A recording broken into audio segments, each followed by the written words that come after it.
So my husband, 36-year-old male, and I, 36-year-old female, have been together for 8 years, married for 3.5 years. We have a daughter together, and I have a son with a different dad. They're 3 and 11. I am the breadwinner in the family. I work remotely full-time and bring in almost double his income. He works outside the home doing a job that doesn't pay well, but has always been his passion. His hours are uncertain and include evenings and weekends and require traveling. Regardless of whether he is working or not, I manage the entire mental and physical load of the house. Extracurricular activities, school, mornings, 90% of the time, school pickups, doctor's appointments, bath time, bedtime, dentist, laundry, cleaning, clothes, homework, groceries, meals, cooking, dishes, etc. He doesn't eat with us and only eats snacks, relying on DoorDash for every meal. His chores consist of doing his laundry, which he rarely does, except for one load every few weeks when he's desperate, taking the trash bins to the curb and mowing the lawn, shoveling. If I ask for specifics, they will sometimes get done if they're easy, like giving the kids a bath or folding a load of their clothes. But I have to ask. I am exhausted. I go nonstop and never get a break. Both kids prefer me, and it upsets him. Though if he is home, he is just on his phone on Instagram or working, which is just texting. We went out to dinner as a family, and I asked if he could put his phone away for 1 hour, but he simply said no and didn't. I feel like my patience is stretched with the kids and my resentment is leaking over into my parenting. I resent how easy his life is and how everything just gets done. If I bring it up, he gets defensive and attacks me, calling me terrible or claiming I'm his biggest mistake. Then he decides to show me how much he truly does by not doing his few tasks a week, which just proves my point because I'd never not be able to show up every day, and I take care of it all when he travels anyways. There isn't anything he does that I can't handle personally or outsource. He wanted oral intimacy and intercourse for Father's Day. I didn't. It's been a long time, but I'm mentally and physically drained. I don't feel attracted to a man I have to mother, who doesn't relieve my stress or lighten my workload. He decided to ask for a hall pass or open relationship, saying it's only fair given what he has to put up with. Yes, I'm short with him. I admit it. I'm annoyed and frustrated and can't get him to see where I'm coming from, and it's probably immature. But I'm tired, guys. I don't want to ask for every little thing, and for those who want me to. I asked him to clean the garage before he left for his first trip this summer, and he said okay, but didn't do it. So I took a day off work to get it done. Then I asked him to clear the pile of his clean clothes out of the laundry room before the cleaning people came, and he swore in the morning but didn't do it. It's not just asking. He needs constant follow-up and reminders. So am I the idiot? Am I the a-hole for not wanting to have intimacy with him or give him a hall pass? Now for an update. Okay, so this got a lot more attention than I expected. I simply can't respond to 4,000 comments and questions. I work and have a household to run. I get that everyone is suggesting divorce. My husband was not like this before. He has always suffered from depression and anxiety, is on expensive medication, but stopped seeing his therapist because he can't afford it. He blames it on me, but really, if he didn't spend hundreds of dollars on DoorDash every month, he could pay for therapy. I've also put more of my income into the joint account so he has more free funds for therapy, but he chooses not to use them. I don't think he's a terrible person. His trips and work are justifiable. I am not worried about him having an affair right now. He just has trouble prioritizing the family and claims this is how he was before I married him. I guess I just thought family and kids would make him rearrange his priorities, as it does for most adults entering this phase of life. I am not using intimacy to control or punish him. I am simply exhausted and not interested. I believe intimacy should be mutually fulfilling because both partners should benefit from it. It's hard for me to feel a connection and find the energy. It's not enjoyable for me, it's an added chore to complete. Divorce is something I have considered and discussed with my therapist. But I just don't know yet whether we should work through this together or move on. I wish he would be open to marriage counseling so we could improve our communication. It's a significant and important barrier we have. Clearly, I have made mistakes with men in the past. I'm not perfect. I have done a lot of self-growth in the last 3 years in many ways. I have finally found self-love, value, and strength. I know my flaws. I work on them daily and fail a lot, but I take ownership and keep trying to do better. I'm not perfect and never claimed to be.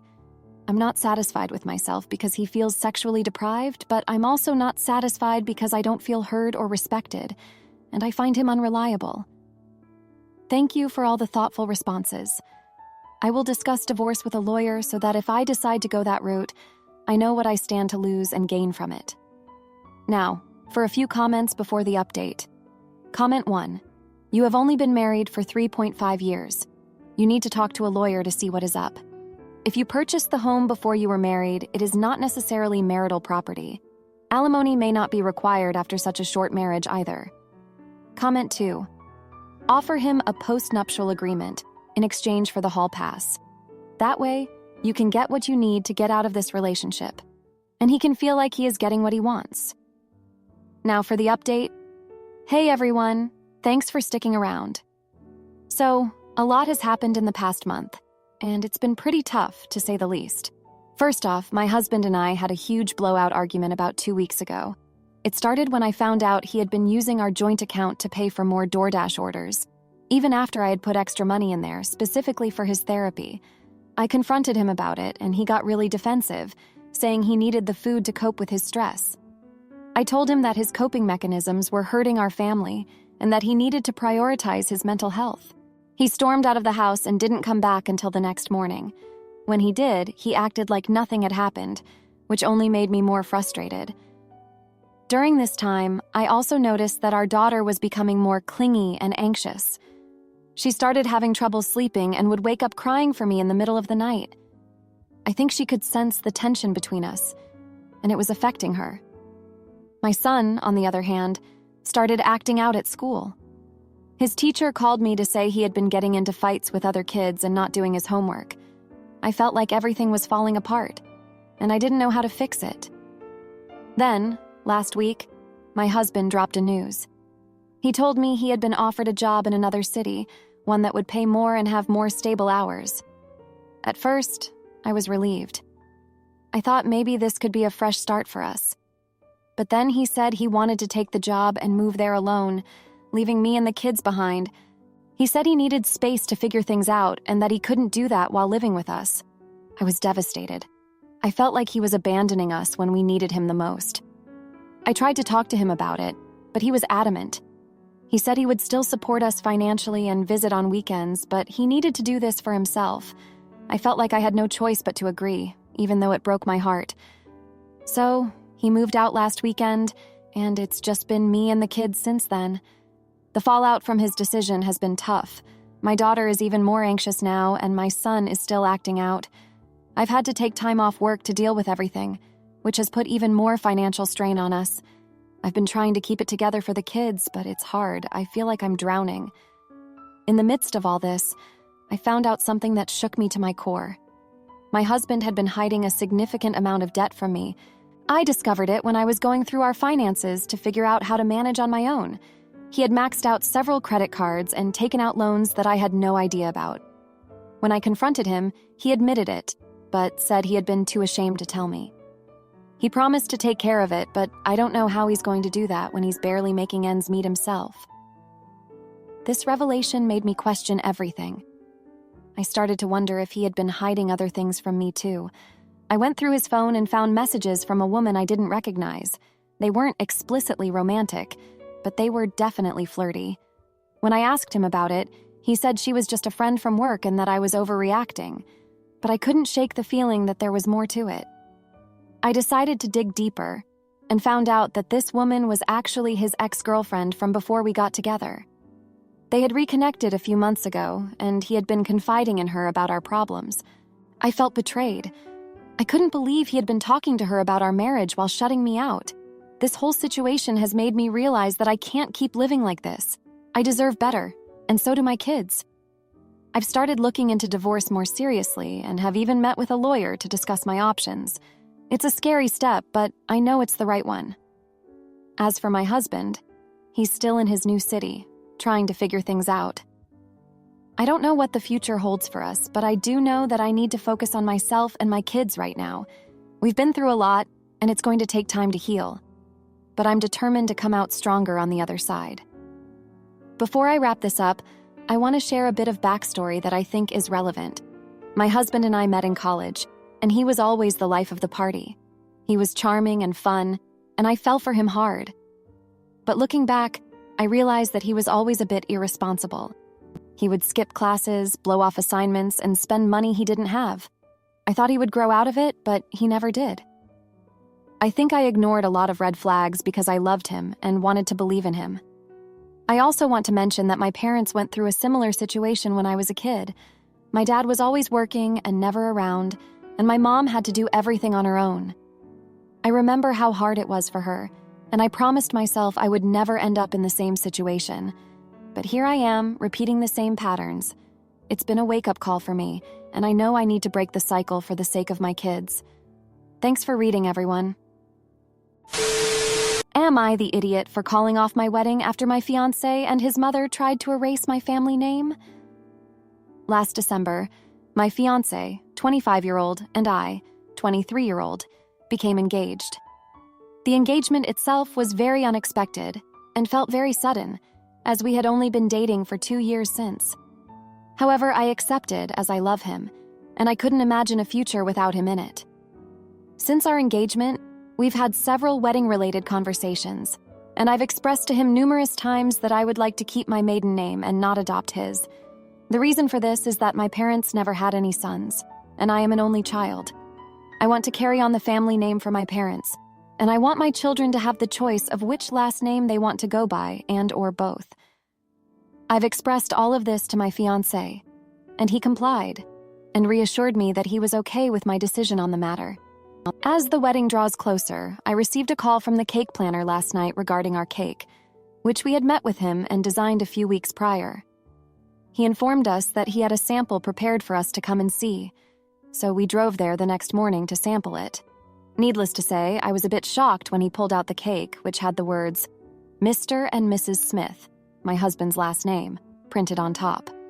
Thinking it was an accident, though I had strictly told him just to write Mr. and Mrs. on the cake, I asked him to correct it for the final wedding cake for our wedding, which was in 2 weeks. He informed me that my fiancé had called him yesterday morning and had asked him to include Smith on top along with the previous initials. On the car ride home, my fiancé informed me that he was not comfortable with me keeping my last name, and that he had had a conversation with his mother 2 days prior, in which she informed him it was feminine, weak, and woke for him to comply with my wishes, and that he was signing himself up for an hurtful marriage. Talking with the rest of the wedding planning staff, I found out he also instructed that the table centerpieces, official handouts, etc., all be changed to have Mrs. and Mr. Smith on them instead of our separate last names with the help from his mother. After our argument, I informed him that I would call off the wedding if he did not comply with my wishes, and that I didn't want his mother attending our wedding ceremony either way. He moved out and refuses to talk to me since, am I the idiot? To clarify, I gave him the opportunity to do couples counseling, as well as agreeing that we could use joint last names on any future children's birth certificates, along with trying to have a rational conversation with him. The argument started when he called me a woke intimacy worker for my decision, the one he had previously agreed to. And that's when I told him it may be in our best interest to call off the wedding and ban his mother. The main reason I'm upset is not because of his desire for me to take his last name, but that he originally told me he was fine with it, and then went behind my back and changed things against my wishes. Now for an update. Scroll down to find comment and/or use these links. And now for a few comments before the update. Comment 1. The thing that stood out to me was your first statement. The engagement itself was unexpected and felt very sudden. Your instinct was telling you something then, and it is shouting now. I think the person you perceive to be your fiancé doesn't exist, and the person who called you that awful name is the true person. His mask is slipping. Don't fall for his sweet-talking self if he tries to explain away anything. Trust your gut. Comment 2. Not the idiot. The lying to you is not okay. The calling you a derogatory term when he wasn't getting his way is hurtful. Accusing you of abuse right after he did something hurtful is gaslighting. Add in the mama's boy, and he is weak, you just aren't the one he's being weak for, mama got her way, and you've got a trifecta with an exclamation of why you shouldn't be doing this. Now for the update. Thank you for sticking with me through this journey. After the argument and his moving out, I spent the next few days in a daze, trying to process everything that had happened. I reached out to my parents and close friends for support, and they were all incredibly understanding and supportive. My parents were particularly upset, not just because of the wedding being called off, but because they had grown to love my fiancé and felt betrayed by his sudden change of heart. A few days later, I received a call from my fiancé's mother. She was furious and accused me of trying to ruin her son's life. She went on about how I was selfish and manipulative and that I was trying to control him. I tried to explain my side of the story, but she wouldn't listen.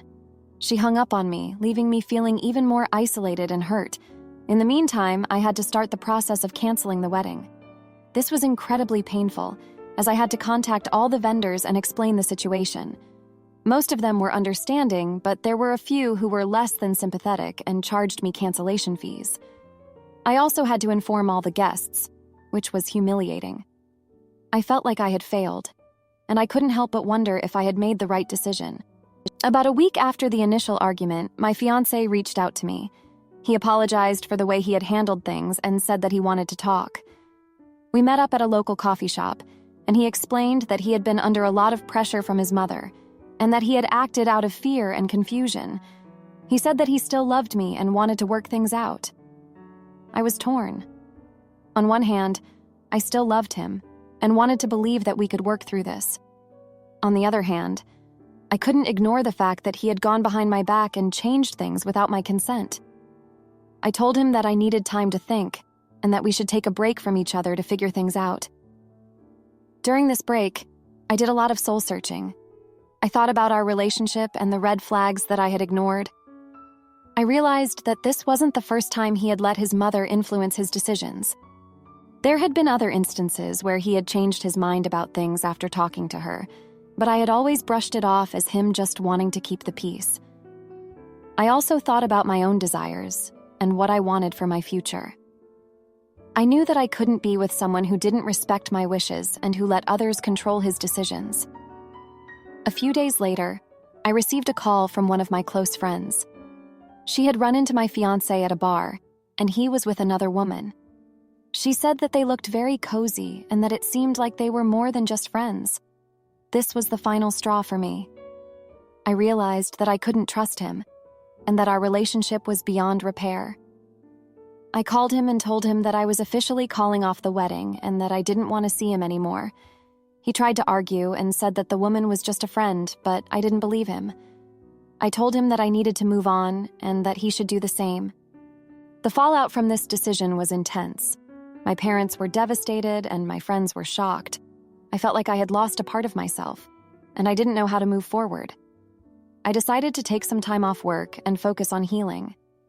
I started seeing a therapist, which helped me process my emotions and gain some clarity. During one of my therapy sessions, I had a breakthrough. I realized that my desire to keep my maiden name was deeply rooted in my need to honor my parents and my family history. My parents had always been supportive and loving, and I wanted to carry on their legacy. I also realized that my fiancé's actions had triggered a deep-seated fear of losing my identity and autonomy. As I continued to work through my emotions, I started to feel a sense of empowerment. I realized that I didn't need a man to validate my worth, and that I could create a fulfilling life on my own. I started to focus on my career and my passions, and I reconnected with old friends and hobbies that I had neglected during my relationship. One day, while going through some old photos, I came across a picture of my fiancé and me from our early days of dating. I remembered how happy and in love we had been, and I felt a pang of sadness. But I also realized that I had grown and changed since then, and that I deserved someone who would support and respect me. As I moved forward, I started to notice patterns in my behavior and relationships. I realized that I had a tendency to put others' needs before my own, and that I often ignored red flags in order to keep the peace. I made a commitment to myself to be more assertive and to prioritize my own needs and desires. Looking back, I can see that this experience was a turning point for me. It was painful and difficult, but it also forced me to confront my fears and insecurities. I learned a lot about myself and what I want in a partner, and I feel more confident and empowered as a result. Thank you for reading. Am I the idiot for telling a little girl to go back to her mom after she hurt my baby while I was sleep-deprived and grieving? My grandmother. I've been in the hospital for the past few days with my grandmother. She's on life support, and it isn't looking good. I've gotten probably 6 hours of sleep combined within the past 3 days, so I'm pretty cranky. I have a 4-month-old that I've been avoiding taking to the hospital because of germs, but I had to bring her for an hour while my mom came to get her. We stayed in the waiting room because I don't think babies can be in the intensive care unit, and I wouldn't want her there anyways. A little girl, maybe 2 or 3, was in the waiting room too. It was just my family and hers, and there were about 4 or 5 people in her group and 15 in mine. I know it's a lot, but we thought my grandmother was about to pass any moment at this time. Anyways, this little girl started taking my niece's dolls at first and not giving them back, then screaming her head off and trying to go into the intensive care unit. Her family would just tell her to come back to them, and she would for a moment, then go right back to it. She started crawling on top of my brother-in-law, and he was getting super annoyed. Then she noticed me holding my baby and came to look at her, which I didn't mind. My baby is 4 months now and loves grabbing at toys and chewing on everything. Now this little girl started pulling the toys out of my baby's hands repeatedly, and her mom from across the room just kept saying, "Lana, give it back." But she wasn't listening. This went on for like 5 minutes until she grabbed my baby's hand again and very roughly tried pulling her fingers from off her toy. Babies always have a tight grip on everything, so she started pulling hard. I said loudly and pretty pissed off, "No, this isn't yours. Go back to your mom." She started crying a little and ran to her mom, who was obviously pissed off, and she said, "You have no right talking to my daughter that way." And I replied, "If you would watch your kid, I wouldn't have to." And that was that. My family is on my side because they were getting pretty annoyed too. She also threw one of those hard water balls at my elderly uncle, and it hit him in the chest. I feel like I'm in the right, but I have the really bad guilt feeling in my chest for talking to somebody else's kid like that and making them cry. Am I the jerk? To add, I also forgot to mention that the mom was on her phone the entire time, and who I assume was her parents and husband was sitting there talking. Okay, I can accept some people calling me the jerk for talking that way to the little girl instead of her mom, but I won't accept my family being called the jerk for 15 of us being at the hospital. At this time, the doctor didn't believe she would make it, and we were getting prepared for her to pass. Before she went into surgery, before she was put on life support, I was the only one there because it wasn't that serious yet. She kept asking who was going to be at the hospital to see her after the surgery and had me call everyone in the family to have them there, as if she knew something was going to go wrong. I really think she just didn't want to be alone. So I definitely not going to apologize for having that many people in the waiting room. This waiting room was huge, and it was only my family and the little girl's family there. For everyone asking, my grandmother is miraculously getting better. She woke up some and started pulling at the ventilator and was even conscious earlier. The doctor still doesn't think she'll make it through, but he was wrong when he said she wouldn't make it through the night. I just hope he's wrong again. Never mind, she passed this morning. Now for a few comments before the update. Comment 1, not the idiot at all. I've often wanted to walk up to people and say, "Are you the parent of that child?" You are? Then act like it. Considering you're in a hospital under stressful conditions and you're tired and you have a snot monster touching your child, you handled yourself quite well. And for the record, I'm a mom and I love kids. I just hate clueless and oblivious parents. Comment 2. Not the idiot. She was touching people without consent and taking things that were not hers. The mom was an AH for not physically taking her child to the other side of the room. It is already a highly stressful time for everyone, and the kid was making it worse. The right thing would have been for the mom to leave and take her outside to expend energy or find a babysitter at home. Now, for the update. Hey everyone, thanks for sticking with me through all this. So, after my grandmother passed, things got even more complicated. The day after she died, we were all still at the hospital, trying to sort out the arrangements and dealing with our grief. My mom was a wreck, and I was trying to keep it together for her and my baby. We were all exhausted and emotionally drained. That morning, I made a huge mistake. I was supposed to call the funeral home to start making arrangements, but in my sleep-deprived state, I accidentally called my grandmother's old friend, Mrs. Thompson, instead. Mrs. Thompson is a bit of a gossip, and she immediately started asking questions and offering to help. I didn't realize my mistake until after I hung up, and by then, it was too late. Mrs. Thompson had already started calling other people to let them know about my grandmother's passing. This caused a lot of confusion and hurt feelings, because some family members found out about my grandmother's death from Mrs. Thompson instead of from us. My aunt, who lives out of state, was particularly upset. She felt like we had excluded her from the family and didn't care enough to inform her directly. This led to a huge argument over the phone, and now she's not speaking to us. Meanwhile, back at the hospital, the little girl's family was still there. It turns out her grandfather was also in the ICU, and they were dealing with their own crisis. I felt bad about the way things had gone down with the little girl, so I decided to apologize to her mom. I walked over and said, "Hey, I'm really sorry about what happened the other day. I was just really stressed out, and I didn't mean to upset your daughter." Her mom looked at me for a moment and then sighed. "It's okay. We were all under a lot of stress. My dad's not doing well, and I guess I wasn't paying enough attention to Lana. I'm sorry she was bothering you." We ended up talking for a while, and I learned that her dad had been in and out of the hospital for months. She was exhausted and overwhelmed, just like me. We both apologized and agreed to let bygones be bygones, but the drama didn't end there. Later that day, my cousin showed up at the hospital with her new boyfriend. None of us had met him before, and it was clear that this wasn't the time for introductions.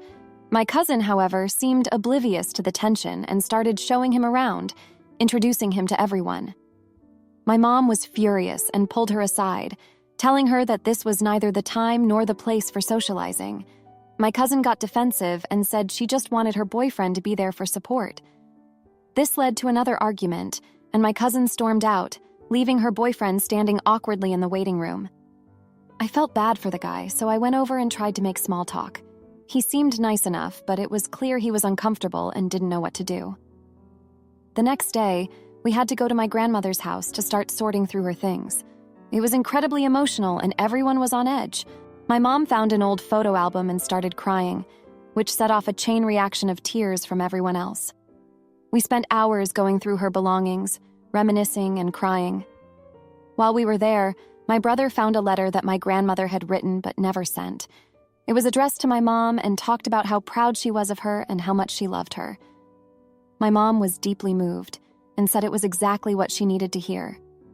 It brought some comfort to all of us, knowing that my grandmother had been thinking of us even in her final days. As we were leaving, my uncle pulled me aside and said he wanted to talk. He told me that he had been struggling with his own health issues and was worried about what would happen to our family now that my grandmother was gone. He said he felt a lot of pressure to step up and take on a leadership role, but he wasn't sure if he was up to it. I tried to reassure him, but I could see the fear in his eyes. That night I couldn't sleep. I kept thinking about everything that had happened and how much our lives had changed in just a few days. I felt overwhelmed and didn't know how we were going to get through this, but I knew we had to stick together and support each other, no matter what. The next morning, we had a family meeting to discuss the funeral arrangements. My aunt, who had been so upset with us, called in and apologized for her outburst. She said she understood that we were all under a lot of stress and that she wanted to be there for the funeral. We all agreed to put our differences aside and focus on honoring my grandmother's memory. As we were wrapping up the meeting, my mom mentioned that she had found some old letters and journals that my grandmother had kept. She said they were full of stories and memories that none of us had ever heard before. We decided to go through them together as a family, hoping to find some comfort and maybe even some answers to the questions we had about her life. In one of the journals, we found a story about how my grandmother had met my grandfather. It was a beautiful and touching account of their love story, and it brought tears to our eyes. We also found letters she had written to her children and grandchildren, full of advice and wisdom. It was like she was still with us, guiding us through this difficult time. As we read through the letters, we started to see a different side of my grandmother. She had been through so much in her life, and yet she had always remained strong and resilient, It made us realize that we could get through this too, as long as we stuck together and supported each other. So, that's where we are now. We're still grieving and trying to come to terms with everything that's happened, but we're also finding strength in each other and in the memories my grandmother left behind. Thank you for reading. If you liked this video, you'll probably like these too. Also, while you're here, please consider subscribing. It's your support that keeps this channel alive and allows me to make better and longer videos. Have a great day!